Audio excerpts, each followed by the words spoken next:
হয় তীৰ্থৰাজ প্ৰয়াগ আৰু এই প্ৰয়াগত অনুষ্ঠিত হৈছে মহাকুম্ভ আৰু এই মহাকুম্ভতে যিটো নামঘৰ প্ৰতিষ্ঠা কৰি পেলাই ইয়াত ভাগৱত অনুষ্ঠান হৈছিলে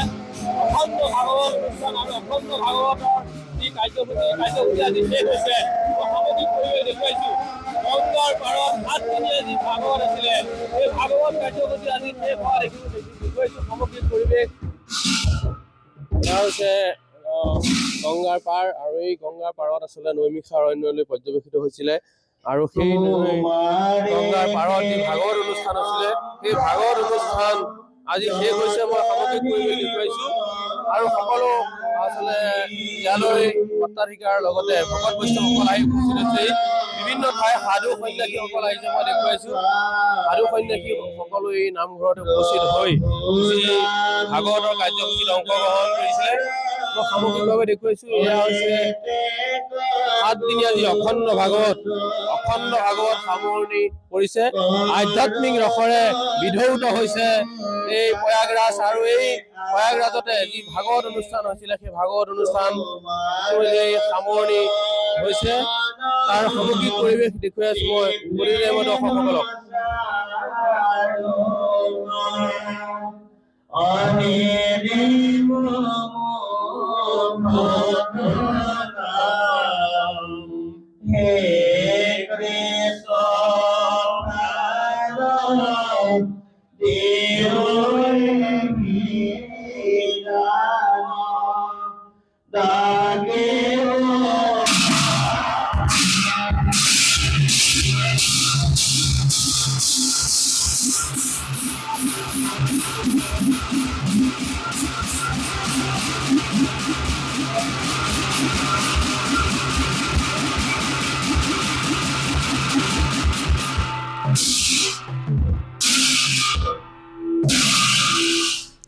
আৰু এনেদৰে দেৱবাদ্যৰ ধ্বনিৰ মাজত সামৰণি পৰিল ভাগৱত পাঠৰ তীৰ্থভূঞা ইমুণ্টল ধন্যবাদ জনাইছোঁ আৰু বিগত 7টা দিন ধৰি যিহেতু অখণ্ড ভাগৱত পাঠ চলি আছিল আৰু আজি দিনটোত সামৰণি পৰিছে মঠৰ ওপৰত এতিয়া উত্তৰ প্ৰদেশৰ প্ৰয়াগৰাজৰ যি কুম্ভমেলা সেই